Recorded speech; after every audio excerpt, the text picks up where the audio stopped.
नमस्कार दोस्तों, welcome back to my YouTube channel. मेरे इस यूट्यूब चैनल में आप सभी का स्वागत है। दोस्तों मैं लेके आया हूं दोस्तों जीके जीएस की दोस्तों क्लास। दोस्तों किसकी? जीके जीएस की दोस्तों। अगर आप दोस्तों किसी भी कॉम्पिटिटिव एग्ज़ाम की तैयारी करते हैं दोस्तों आप वनडे एग्ज़ाम की तैयारी करते हैं, तो यह क्लास आपके लिए दोस्तों अति महत्वपूर्ण रहने वाली हैगी। आप किसी भी एग्ज़ाम की तैयारी करते हैं तो यह जीके की क्लास आपके लिए अति महत्वपूर्ण रहने वाली है। तो दोस्तों स्टार्ट करते हैं पहले प्रश्न से। हमारा प्रश्न कहता है दोस्तों, भरतनाट्यम पारंपरिक रूप से किस प्रकार के संगीत के लिए किया जाता है? दोस्तों यहाँ पर कह रहा है जो भरतनाट्यम पारंपरिक रूप का दोस्तों एक नृत्य है, यह किस संगीत के लिए किया जाता है बताइए। लावड़ी, बाउल, कर्नाटक, बताइए। तो यहाँ पर दोस्तों राइट आंसर हम कर लेंगे क्या दोस्तों? कर्नाटक। क्या होगा दोस्तों? कर्नाटक। ठीक है, ऑप्शन नंबर सी हमारा करेक्ट हो जाएगा। ऑप्शन नंबर सी करेक्ट हो जाएगा। याद करेंगे दोस्तों, कर्नाटक से एक याद रखेंगे क्या दोस्तों? यक्षगान। क्या याद रखेंगे दोस्तों? कर्नाटक से याद रखेंगे यक्षगान। याद रखेंगे ये यक्षगान कहाँ का है? कर्नाटक का। अगर लावड़ी की बात करते हैं दोस्तों, लावड़ी का संबंध किस राज्य से हो जाता है? तो दोस्तों कहेंगे यह दोस्तों महाराष्ट्र से हो जाता है। किससे? महाराष्ट्र से। ठीक है, ये चारों ऑप्शन आप याद रखेंगे। ठीक है, नेक्स्ट प्रश्न देखेंगे। नेक्स्ट प्रश्न कहता है मेरे प्यारे साथियों, कह रहा है महरी नृत्य और दोस्तों गोटीपुआ नृत्य का संबंध निम्न में से किस राज्य से है? क्या? महरी नृत्य और गोटीपुआ नृत्य का संबंध किस राज्य से है बताइए। उड़ीसा, हरियाणा, उत्तर प्रदेश या बिहार, बताइए किससे है? बताइए इसका राइट आंसर क्या हो जाएगा? तो दोस्तों कहेंगे यह उड़ीसा का है। कहाँ का है? उड़ीसा से इसका संबंध है। याद रखेंगे। अगर दोस्तों उड़ीसा की और भी बात करें तो दोस्तों उड़ीसा से और क्या याद रखेंगे दोस्तों? बाघा। क्या? बाघा याद रखेंगे। और क्या याद रखेंगे दोस्तों? घंटा का याद रखेंगे दोस्तों, घंटा याद रखेंगे। और दोस्तों क्या याद रखें? और दोस्तों मृदगम याद रखें। क्या याद रखेंगे दोस्तों? मृदगम याद रखेंगे। यह दोस्तों किससे संबंधित है? उड़ीसा से संबंधित है। ठीक है, याद रखा जाएगा इतना। और दोस्तों उड़ीसा से क्या याद रखेंगे बताइए दोस्तों? उड़ीसा से याद रखेंगे पैका। क्या याद रखेंगे? पैका। और याद बताइए दोस्तों, तो कर देंगे भैया उड़ीसा से क्या है? घुमुरा। क्या है? घुमुरा याद रखेंगे। और क्या याद रख सकते हैं बताइए? तो कहेंगे दोस्तों उड़ीसा से दल खाई। क्या दोस्तों याद रखेंगे? दल खाई। दल खाई का संबंध कहाँ से है? उड़ीसा से। ठीक है, चलो आगे बढ़ते हैं नेक्स्ट प्रश्न की तरफ। नेक्स्ट प्रश्न कहता है मेरे प्यारे साथियों, नेक्स्ट प्रश्न कह रहा है दोस्तों, भारतीय शिवाजी और कनक रेले का संबंध है। भारतीय शिवाजी और कनक रेले का संबंध है मणिपुरी से, मोहिनीअट्टम से, कथक से या दोस्तों ओडिसी से। बताइए कहाँ से है? तो कहेंगे यह दोस्तों इनका संबंध किससे है? मोहिनीअट्टम से। किससे है? मोहिनीअट्टम से। याद रखा जाएगा। अगर बात करते हैं दोस्तों मोहिनीअट्टम किस राज्य से संबंध रखता है? तो कहेंगे यह तो दोस्तों मोहिनीअट्टम केरल से है। किससे है? केरल से है। केरल से और क्या बताओगे दोस्तों? बताइए केरल से। तो दोस्तों कहेंगे अगर केरल से बहुत पूछा जाता है कथकली। क्या? कथकली का संबंध कहाँ से है? केरल से है। ठीक है, याद रखना। कथक की बात करते हैं दोस्तों, कथक कहाँ का है? दोस्तों कथक की बात करते हैं यह उत्तर प्रदेश यूपी का है। कहाँ का है? उत्तर प्रदेश का। उड़ीसी के तो जानते ही होंगे दोस्तों, यह तो उड़ीसा का है। कहाँ का है दोस्तों? यह उड़ीसा का है। ठीक है, मणिपुरी की बात करें तो दोस्तों यह मणिपुर का है। कहाँ का है दोस्तों? मणिपुर का है। कहाँ का? मणिपुर का। ठीक है, तो ऑप्शन नंबर दोस्तों हमारा बी करेक्ट हो जाएगा। ऑप्शन नंबर बी करेक्ट हो जाएगा। अगर दोस्तों हम बात करते हैं कनक रेले की, दोस्तों यहाँ पर अगर कनक रेले की बात करें तो दोस्तों इनको पद्मश्री पुरस्कार मिला है। क्या दोस्तों? इनको पद्मश्री, क्या दोस्तों? पद्मश्री मिला है। क्या? पद्मश्री मिला दोस्तों। कब मिला था? तो दोस्तों कहेंगे इनको पद्मश्री 1990 में मिला था। कब मिला था? 1990 में मिला था। यहीं पर दोस्तों अगर भारतीय शिवाजी की बात करते हैं, अगर हम शिवाजी की बात करते हैं तो बताइए शिवाजी को कब मिला था? बताइए शिवाजी की अगर बात करते हैं किसकी? दोस्तों अगर हम शिवाजी की बात करते हैं तो इनको पद्मश्री कब मिला था? तो कहेंगे इनको पद्मश्री 2004 में मिला था। कब मिला था? 2004 में। इतना याद रखेंगे। नेक्स्ट प्रश्न देखेंगे। नेक्स्ट प्रश्न कहता है दोस्तों, दीपावली हिंदू कैलेंडर के किस महीने में मनाई जाती है? बताइए, दीपावली हिंदू कैलेंडर के किस महीने में मनाई जाती है? कि माघ, चैत्र, अश्विन या दोस्तों कार्तिक? बताइए बताइए। तो इसका राइट आंसर करेंगे, यह दोस्तों कार्तिक की अमावस्या को मनाई जाती है। क्या दोस्तों? कार्तिक की दोस्तों अमावस्या को मनाई जाती है। याद रखेंगे, कार्तिक की अमावस्या को मनाई जाती है। याद रखा जाएगा दोस्तों, कब? कार्तिक की अमावस्या। तो ऑप्शन नंबर दोस्तों डी करेक्ट हो जाएगा। नेक्स्ट प्रश्न देखेंगे। नेक्स्ट प्रश्न कह रहा है दोस्तों, 1928 से 1990 के बीच, दोस्तों यहाँ पर 1928 से 1990 के बीच नहीं दोस्तों, यहाँ पर कर लेंगे आप प्रश्न में, आप थोड़ा सा इसमें एडिटिंग करेंगे। क्या दोस्तों? यहाँ पर करेंगे 1928 से दोस्तों 1980 करेंगे। क्या करेंगे? 1928 से 1980 के बीच भारत ने ओलंपिक में कितने स्वर्ण पदक जीते? बताइए। 1928 से 1980 की बात कर रहा है, तो भारत ने कितने ओलंपिक स्वर्ण पदक जीते? बताइए। तो यह बताइए, 7, 5, 6, 8 कितने जीते? बताइए। तो दोस्तों हम बात करते हैं कि 1928 से हम बात करते हैं दोस्तों, तो आप यहाँ पे क्रम से देखना दोस्तों, यहाँ पे क्रम से देखना। एक हमने दोस्तों कब लिया दोस्तों? 1928 में लिया, 1928 में लिया। उसके बाद दोस्तों हमने 1932 में हमको स्वर्ण पदक मिला। 1932 के बाद दोस्तों 1936 में मिला। ठीक है। उसके बाद कब मिलता है दोस्तों? तो मिलता है 1948 में। 1948 में फिर कब मिलता है दोस्तों? 1952 में। 1952 में फिर दोस्तों 1956 में भी मिला। ठीक है, 1956 में मिला। इसके बाद कब मिला दोस्तों? 1980 तक की बात कर रहा है, तो दोस्तों 1964 में भी हमने लिया था। 1980 में भी लिया। तो दोस्तों हमसे 1980 तक की बात कर रहा है, तो दोस्तों 3, 3, 6, 6, 2, 8 दोस्तों 8 स्वर्ण पदक हमको लिए। कितने? 8 स्वर्ण पदक। तो दोस्तों ऑप्शन नंबर डी हमारा करेक्ट हो जाएगा। ऑप्शन नंबर डी करेक्ट हो जाएगा। अगर हम बात करते हैं दोस्तों 1928 में हमने किस में जीता था? तो दोस्तों बताएंगे हॉकी में जीता था। किस में जीता था दोस्तों? हॉकी में जीता था। यहाँ पे लिखेंगे दोस्तों 1928 में किस में जीता था दोस्तों? तो कहेंगे हॉकी में। 1928 में हॉकी में हमने स्वर्ण पदक जीता था। कहाँ पर हुआ था दोस्तों यह 1928 वाला ओलंपिक खेल? तो कहेंगे दोस्तों यह एम्बर्सडर में हुआ था। कहाँ पर? एम्बर्सडर में हुआ था। यह दोस्तों नीदरलैंड में पड़ता है। ठीक है, याद रखेंगे। अगर दोस्तों 1980 की बात करते हैं दोस्तों, 1980 वाला कहाँ पर हुआ था? बताइए। तो दोस्तों करेंगे यह मॉस्को में हुआ था। कहाँ पर हुआ था दोस्तों? मॉस्को। याद रखा जाएगा इतना। चलो आगे बढ़ते हैं नेक्स्ट प्रश्न की तरफ। नेक्स्ट प्रश्न कहता है मेरे प्यारे साथियों, कह रहा है निम्न में से कौन ओलंपिक पदक, दोस्तों निम्न में से कौन ओलंपिक पदक जीतने वाला पहला भारतीय और एशियाई टेनिस खिलाड़ी था? बताइए कौन था? अंकिता रैना, पीवी सिंधु, पूरब राजा या दोस्तों लिएंडर पेस? बताइए कौन थे? तो दोस्तों कहेंगे यह लिएंडर पेस थे, जो कि भारत की तरफ से यह वो पदक जीत करके लाए थे। ठीक है, भारत की तरफ से। ठीक है, याद रखेंगे। अच्छा, कब जीत के लिए लाए थे? तो ये प्रश्न बनता है, तो कहेंगे 1996 में लेके आए थे। कब? 1996 में लेके आए थे। कौन सा पदक लेके आए थे? तो दोस्तों कहेंगे ये तो कांस्य पदक लेके आए थे। कौन सा दोस्तों? कांस्य पदक लेके आए थे। ठीक है, नेक्स्ट प्रश्न देखेंगे। नेक्स्ट प्रश्न कहता है दोस्तों इंडियन सुपर लीग एक चैंपियनशिप है। बताइए, इंडियन सुपर लीग एक चैंपियनशिप है। बताइए, क्रिकेट, कबड्डी, खो खो या फुटबॉल? तो कहेंगे यह दोस्तों फुटबॉल की है। किसकी है?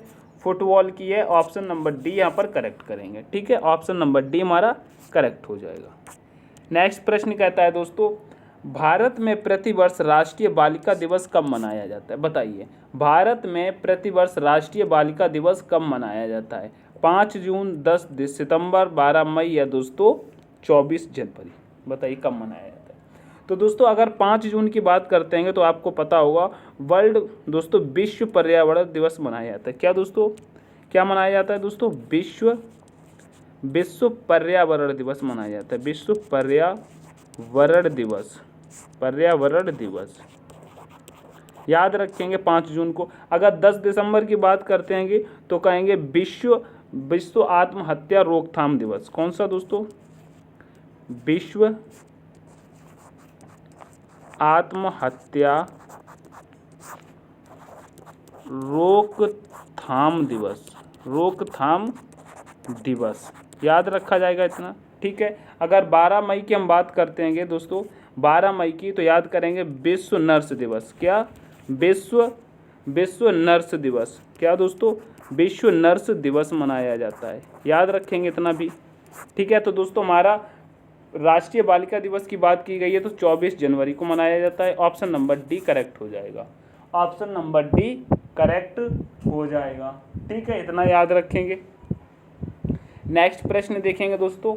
नेक्स्ट प्रश्न कहता है मेरे प्यारे साथियों, नेक्स्ट प्रश्न कह रहा है, प्रश्न नंबर कह रहा है दोस्तों, भारत में किस अवधि को स्थिर जनसंख्या वृद्धि काल कहा जाता है? बताइए क्या कह रहा है? भारत में किस अवधि को स्थिर जनसंख्या वृद्धि का काल कहा जाता है? इसका राइट आंसर क्या हो जाएगा बताइए।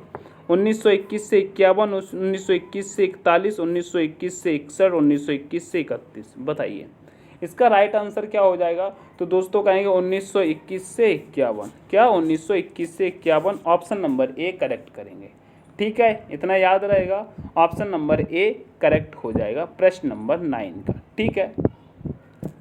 नेक्स्ट प्रश्न देखेंगे। नेक्स्ट प्रश्न कहता है मेरे प्यारे साथियों, नेक्स्ट प्रश्न कह रहा है दोस्तों, अनुच्छेद 21A सभी बच्चों को निःशुल्क एवं अनिवार्य शिक्षा का प्रावधान करता है। बताइए अनुच्छेद 21A है जो सभी बच्चों को निःशुल्क एवं अनिवार्य शिक्षा का प्रावधान करता है। बताइए 4 से 16 वर्ष के आयु वर्ग के, 3 से 14 वर्ष के आयु वर्ग के, 5 से 18 वर्ष के आयु वर्ग के, या दोस्तों 6 से 14 वर्ग के आयु वर्ग के। बताइए क्या हो जाएगा? तो यहाँ पर कहेंगे 6 से 14 वर्ष के आयु वर्ग के। ऑप्शन नंबर डी हमारा करेक्ट हो जाएगा। क्या हो जाएगा? ऑप्शन नंबर डी हमारा करेक्ट हो जाएगा, ठीक है। इतना याद रखेंगे। नेक्स्ट प्रश्न देखेंगे दोस्तों। नेक्स्ट प्रश्न कहता है मेरे प्यारे साथियों, प्रश्न नंबर है दोस्तों क्या? 11। प्रश्न नंबर 11 है, कह रहा है निम्न में से कौन सही सुमेलित नहीं है? बताइए निम्न में से कौन सही सुमेलित नहीं है? बताइए यहाँ पर कह रहा है अस्पृश्यता का अंत दोस्तों अनुच्छेद 17। तो दोस्तों अनुच्छेद 17 में दोस्तों अनटचेबिलिटी का बताया गया, बिल्कुल सही हो जाएगा दोस्तों। यहाँ पर फिर बात होती है गिरफ्तारी एवं निरोध विरुद्ध संरक्षण। क्या ये अनुच्छेद 23 में बताया गया है? तो कहेंगे अनुच्छेद 23 नहीं होगा दोस्तों, यहाँ पर अनुच्छेद 25 होगा। क्या होगा? यहाँ पर दोस्तों अनुच्छेद 22 होगा। क्या होगा?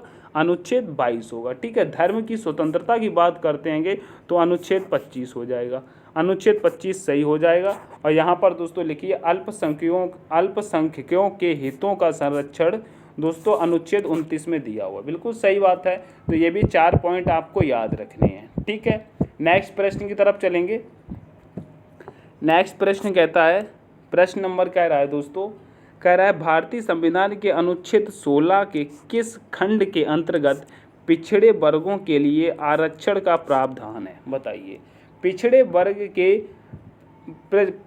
वर्ग के लिए आरक्षण का प्रावधान दोस्तों किस खंड में बताया गया? बताइए खंड 1, खंड 2, खंड 3, खंड 4। तो दोस्तों कहेंगे खंड 4 में बताया गया है। किसमें? खंड 4 में बताया गया है। ऑप्शन नंबर डी करेक्ट करेंगे, ठीक है। नेक्स्ट प्रश्न की तरफ देखेंगे। नेक्स्ट प्रश्न कहता है मेरे प्यारे साथियों, नेक्स्ट प्रश्न कह रहा है भारत का सबसे छोटा केंद्र शासित प्रदेश कौन सा है? बताइए भारत का सबसे छोटा केंद्र शासित प्रदेश कौन सा है? बताइए लद्दाख, लक्षद्वीप, पुदुचेरी या दोस्तों दिल्ली। तो कहेंगे सबसे छोटा की बात की गई है तो लक्षद्वीप हमारा करेक्ट हो जाएगा। अगर सबसे बड़ा पूछा जाए तो दोस्तों लद्दाख क्या हो जाएगा?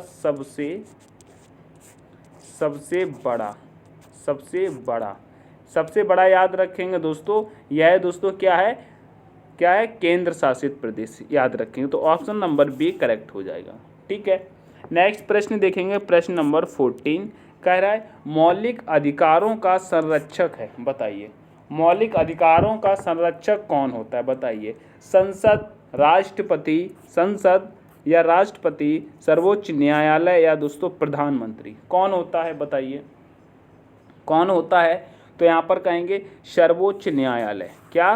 सर्वोच्च न्यायालय, याद रखा जाएगा, सर्वोच्च न्यायालय। अच्छा बताइए, सर्वोच्च न्यायालय के बारे में किस आर्टिकल में बताया गया है, किस अनुच्छेद के बारे में बताया गया, बताइए।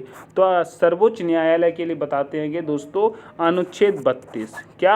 अनुच्छेद 32, ठीक है। अनुच्छेद 32 को दोस्तों डॉक्टर भीमराव अंबेडकर ने संविधान की आत्मा कहा है, ठीक है। अगर यहीं पे हम बात करते हैं दोस्तों किसकी, दोस्तों हम बात करते हैं उच्च न्यायालय की। किसकी दोस्तों?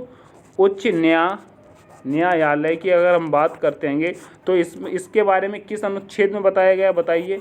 इसके बारे में उच्च न्यायालय के बारे में किस अनुच्छेद में है, बताइए। तो कहेंगे अनुच्छेद दोस्तों 226। क्या? 226, याद रखना। नेक्स्ट प्रश्न की तरफ चलेंगे। नेक्स्ट प्रश्न कहता है मेरे प्यारे साथियों, नेक्स्ट प्रश्न कह रहा है दोस्तों, कह रहा है वर्तमान समय में भारतीय संविधान के अंतर्गत संपत्ति का अधिकार है, बताइए। संपत्ति का अधिकार है, बताइए। मौलिक अधिकार, वैधानिक अधिकार, नैतिक अधिकार या दोस्तों उपरोक्त में से कोई नहीं? बताइए क्या हो जाएगा। तो दोस्तों कहेंगे 44वां संविधान संशोधन, दोस्तों 44वां दोस्तों संविधान संशोधन की बात अगर हम करते हैं, यह दोस्तों कब हुआ? 1978 में। कब हुआ? 1978 में। तो दोस्तों यहाँ पर आपको समझ में आ गया होगा, वैधानिक अधिकार होता है। क्या? वैधानिक अधिकार। ऑप्शन नंबर बी करेक्ट हो जाएगा, ठीक है। इतना बात याद रखेंगे। नेक्स्ट प्रश्न कहता है दोस्तों, गौतम बुद्ध की माँ किस वंश से संबंधित थी, बताइए। गौतम बुद्ध की माँ किस वंश से संबंधित थी? शाक्य वंश, माया वंश, लिच्छवी वंश या दोस्तों कोलीय वंश, बताइए। तो कहेंगे यह कोलीय वंश से संबंधित थी। किससे? कोलीय वंश से, ठीक है। ऑप्शन नंबर डी करेक्ट हो जाएगा। अगर दोस्तों यहाँ पे अब गौतम बुद्ध के बारे में आ ही गया है तो दोस्तों गौतम बुद्ध से 2-3 क्वेश्चन लिखेंगे। गौतम बुद्ध से दोस्तों लिखेंगे, बताइए गौतम बुद्ध का जन्म कब हुआ, बताइए। गौतम बुद्ध का जन्म कब हुआ? गौतम बुद्ध के जन्म की बात करेंगे तो कहेंगे दोस्तों 563 ईस्वी में। 563 ईसा पूर्व, याद रखेंगे 563 ईस्वी। अगर यहीं पे बात करते हैं मृत्यु के बारे में, बात करते हैं किसके बारे में? मृत्यु के बारे में हम बात करते हैं तो कहेंगे 483। क्या? 483 ईसा पूर्व, ठीक है, याद रखेंगे। अगर यहीं पे बात करते हैं इन्होंने गृह त्याग जो किया था दोस्तों, इन्होंने गृह त्याग किया, गृह त्याग किस उम्र में किया था, बताइए। तो कहेंगे 29 वर्ष की आयु में इन्होंने गृह त्याग किया, ठीक है। ज्ञान प्राप्ति की अगर यहीं पर बात की जाती दोस्तों, इन्होंने ज्ञान की प्राप्ति की, दोस्तों ज्ञान की प्राप्ति इन्होंने कब की? तो दोस्तों 35 वर्ष की उम्र में। 35 वर्ष की उम्र में की थी दोस्तों। किस नदी के किनारे की गई थी, ये पूछा जाता है, नदी के किनारे। तो दोस्तों आप लोग लिख लेना, मैं बता रहा हूँ, ये निरंजना नदी थी। क्या थी? निरंजना नदी, ठीक है। इतनी बात आपको याद रखना है। नेक्स्ट प्रश्न की तरफ चलेंगे। नेक्स्ट प्रश्न कहता है मेरे प्यारे साथियों, कह रहा है विटामिन ई का महत्वपूर्ण स्रोत निम्नलिखित में से कौन सा है, बताइए। विटामिन, दोस्तों कह रहा है विटामिन ई का महत्वपूर्ण स्रोत निम्नलिखित में से कौन सा है? ताड़ का तेल, नारियल का तेल, गेहूं अंकुर का तेल या दोस्तों राई जिसे सरसों बोलते हैं उसका तेल, बताइए। इसका क्या हो जाएगा? तो कहेंगे विटामिन ई की बात कर रहा है तो दोस्तों कहेंगे गेहूं अंकुर का तेल। क्या? गेहूं अंकुर का तेल हो जाएगा। ऑप्शन नंबर सी करेक्ट करेंगे। क्या? ऑप्शन नंबर सी करेक्ट करेंगे, ठीक है, याद रहेगा। नेक्स्ट प्रश्न देखेंगे। प्रश्न नंबर 18 कहता है दोस्तों, दूध, पनीर एवं अंडे निम्नलिखित में से किस विटामिन की स्रोत है, बताइए। जो दोस्तों दूध, पनीर एवं अंडा किस विटामिन के स्रोत हैं, बताइए। विटामिन बी और सी, विटामिन ए एवं सी, विटामिन सी और डी, विटामिन ए और डी, बताइए क्या हो जाएगा। तो दोस्तों कहेंगे यहाँ पूछा गया है दूध, पनीर, अंडा, अंडे की बात कर रहा है तो दोस्तों विटामिन दोस्तों हो जाएगा आपका विटामिन ए एवं D. Option number D correct होगा, याद रखेंगे। अगर दोस्तों हम बात करते हैं विटामिन ए की, दोस्तों यहाँ पर बात करते हैं विटामिन ए की बात करते हैं तो दोस्तों विटामिन ए किस में देखने को मिलता है? तो कहेंगे विटामिन ए दोस्तों गाजर, किस में दोस्तों? गाजर, याद रखेंगे।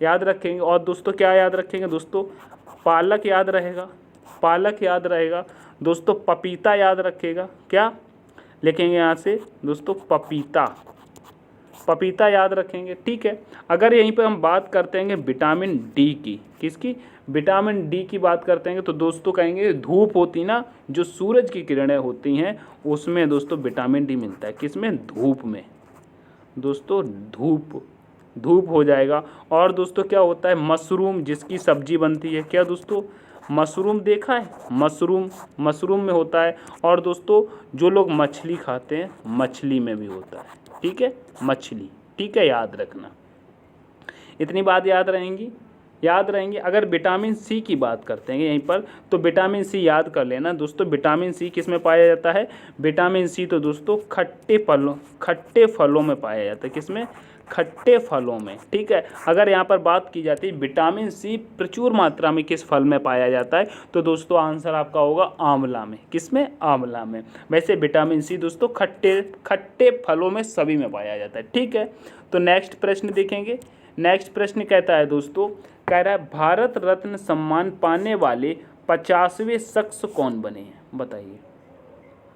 भारत रत्न पाने वाले 50वें शख्स कौन बने हैं, कर्पूरी ठाकुर, MS स्वामीनाथन, चौधरी चरण सिंह या दोस्तों लाल कृष्ण आडवाणी, बताइए कौन बनेंगे। क्या लाल कृष्ण आडवाणी बने हैं, बताइए, क्या लाल कृष्ण आडवाणी बने हैं, तो कहेंगे जी हाँ 50वें नंबर के तो लाल कृष्ण आडवाणी ही बने हैं, तो ऑप्शन नंबर डी करेक्ट हो जाएगा। ठीक है, अगर दोस्तों चौधरी चरण सिंह की बात की जाती है तो कहेंगे यह 52 नंबर के हैं, क्या 52वें हैं। ठीक है, अगर यहीं पे हम बात करते हैं MS स्वामीनाथन की तो इनमें लिख लेंगे यह 53 नंबर के हैं, 53 नंबर के हैं। कर्पूरी ठाकुर की अगर बात की जाए तो कहेंगे यह 49वें नंबर के हैं, कितने नंबर के हैं, 49वें नंबर के हैं, इतना याद रखेंगे तो ऑप्शन नंबर डी हमारा करेक्ट हो जाएगा। ठीक है, आगे बढ़ेंगे। नेक्स्ट प्रश्न कहता है दोस्तों, माई कंट्री माई लाइफ किसकी पुस्तक का नाम है, बताइए। माई कंट्री माई लाइफ किसकी पुस्तक का नाम है, मुकेश अंबानी, रतन टाटा, लाल कृष्ण आडवाणी या दोस्तों नरेंद्र मोदी, बताइए किसकी है, बताइए। तो कहेंगे यहाँ पर my country my life Lal Krishna Advani की है, किसकी, लाल कृष्ण आडवाणी की है दोस्तों, ऑप्शन नंबर सी करेक्ट हो जाए। मोदी की पता है दोस्तों, मोदी की पता है दोस्तों एग्जाम बैरियर्स, दोस्तों क्या, एग्जाम बैरियर्स, ठीक है, याद रखेंगे एग्जाम बैरियर्स। ठीक है, मैंने बता दिया, आप लिख लेना एग्जाम बैरियर्स। और भी मोदी की बहुत फेमस किताबें हैं तो दोस्तों मैं किसी दिन आपको सारी लिखाऊंगा। नेक्स्ट प्रश्न की तरफ चलेंगे दोस्तों। नेक्स्ट प्रश्न देखेंगे। नेक्स्ट प्रश्न कहता है दोस्तों, कह रहा है किस राज्य सरकार ने स्वयं योजना लॉन्च की है। दोस्तों यहाँ पर मतलब कहने का मतलब है यह दोस्तों करंट का प्रश्न है। यहाँ पर एक राज्य है जिसने स्वयं योजना लॉन्च की है, योजना का नाम है स्वयं योजना, बताइए। उत्तर प्रदेश, राजस्थान, उड़ीसा, पंजाब, किसने लॉन्च की है, बताइए, बताइए क्या हो जाएगा। तो दोस्तों कहेंगे पंजाब सरकार ने, किसने, पंजाब सरकार ने लॉन्च की है, याद रखेंगे पंजाब सरकार ने, जिसको दोस्तों 5 नदियों की भूमि कहते हैं। ठीक है, नेक्स्ट प्रश्न देखेंगे। नेक्स्ट प्रश्न कह रहा है दोस्तों, कह रहा है पहले बिम्सटेक एक्वेटिक्स चैंपियनशिप का आयोजन किस शहर में हुआ था। एक्वेटिक्स चैंपियनशिप का आयोजन किस शहर में हुआ था, पहले की बात कर रहा है, पहले बिम्सटेक, बताइए। ढाका, नई दिल्ली, कोलंबो, काठमांडू, कहाँ पर हुआ था, बताइए। तो कहेंगे दोस्तों यह नई दिल्ली में हुआ था, कहाँ पर हुआ था, नई दिल्ली में, याद रखेंगे नई दिल्ली में, ऑप्शन नंबर बी करेक्ट हो जाएगा। नेक्स्ट प्रश्न कहता है दोस्तों, नेक्स्ट प्रश्न कह रहा है दोस्तों, यूनिफाइड पेमेंट इंटरफेस स्वीकार करने वाला पहला यूरोपीय देश कौन बना है।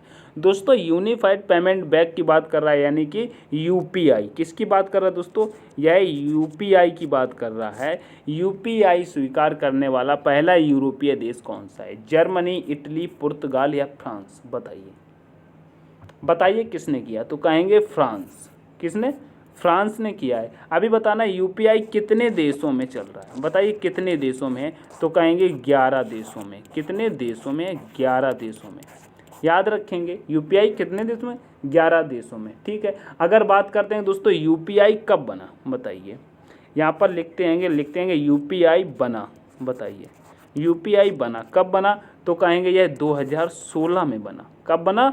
2016 में। याद रखेंगे। अगर यहीं पे एक और आता है दोस्तों यूपीआई 2.0, ये कब बना, तो कहेंगे ये तो 2018 में बना। 2018 में। याद रखा जाएगा, इतना याद रखा जाएगा। चलो आगे बढ़ते हैं। नेक्स्ट प्रश्न कह रहा है निम्न नदियों में से किसका उद्गम भारत में नहीं है, बताइए।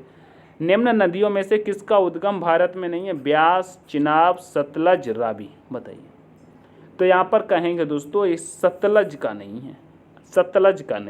तो अब भैया पूछो फिर सतलज का कहाँ से उद्गम होता है, तो यह दोस्तों सतलज का उद्गम कहाँ से होता है, तो कहेंगे राकसताल। कहाँ से? राकसताल से होता है, राकसताल से। अब दोस्तों राकसताल कहाँ पर है, तो कहेंगे राकसताल तो दोस्तों कहाँ पर है? तिब्बत में है। कहाँ पर है? तिब्बत में। तो भैया ये भारत से बाहर हो गई ना, ठीक है। याद रखेंगे। आप कहेंगे भारत में दोस्तों एंट्री करती है, दोस्तों भारत में जब यह एंट्री करती है, बताना यह भारत में एंट्री कहाँ से करती है, तो कहेंगे सिपकिला दर्रे से। कहाँ से दोस्तों? कहाँ से करती है कि सिपकिला दर्रे से यह करती है, सिपकिला दर्रे से। याद रखोगे। चलो आगे बढ़ते हैं। सतलज नदी से एक और बात याद रखेंगे दोस्तों, पंजाब में बहने वाली, दोस्तों पंजाब में सबसे ज़्यादा बहती है, सबसे ज़्यादा। याद रखना, ठीक है। नेक्स्ट प्रश्न कहता है दोस्तों कौन सी नदी बांग्लादेश में पद्मा के नाम से जानी जाती है, बताइए। कौन सी नदी बांग्लादेश में पद्मा के नाम से जानी जाती है? ब्रह्मपुत्र, गंगा, तीस्ता या दोस्तों महानंदा। तो कहेंगे गंगा नदी को जाना जाता है। किसे? गंगा नदी को पद्मा के नाम से बांग्लादेश में जानते हैं। अब गंगा नदी की लंबाई कितनी है, तो याद रखना, सबको याद भी होगी 2525, यानी कि 25 याद रख लो, ठीक है। इतना याद रखेंगे। नेक्स्ट देखेंगे। तो दोस्तों हमारे प्रश्न खत्म हो चुके हैं। दोस्तों आपने थंबनेल में देखा होगा 30 प्रश्न का टारगेट रहता है, लेकिन हमने 30 प्रश्न तो आपको करा ही दिए हैं दोस्तों। ऑप्शन में कुछ प्रश्न बताते गया हूं, तो आप 30 समझ लेना। लेकिन आज टाइप प्रश्न दोस्तों 25 ही हैं, 30 नहीं हैं। कितने हैं? 25 हैं। तो दोस्तों इसके लिए रियली सॉरी। आपने 25 में से कितने का स्कोर किया है, एक बार दोस्तों वीडियो को लाइक और शेयर ज़रूर करेंगे, ठीक है। और चैनल को सब्सक्राइब भी कर लेना, ठीक है। आपका स्कोर क्या रहा है दोस्तों, कमेंट करके ज़रूर बताएंगे और वीडियो को ज़्यादा से ज़्यादा लोगों को शेयर करेंगे। और दोस्तों PDF प्राप्त करने के लिए आप एक चीज़ विशेष याद रखा करो, डिस्क्रिप्शन में टेलीग्राम का लिंक दिया है, वहाँ से आप टेलीग्राम ज्वाइन करके PDF प्राप्त कर सकते हैं। किसकी दोस्तों? PDF प्राप्त कर सकते हैं। तो दोस्तों टेलीग्राम जरूर ज्वाइन करें, टेलीग्राम से जुड़ें। जो भी डाउट हुआ करे तो दोस्तों आप कमेंट करें, मैं आपका उसको बारे में बताऊंगा, ठीक है। तो दोस्तों इस क्लास को करते हैं यहीं पर समाप्त। मिलते हैं नेक्स्ट क्लास में, तब तक के लिए thanks for watching. All the best.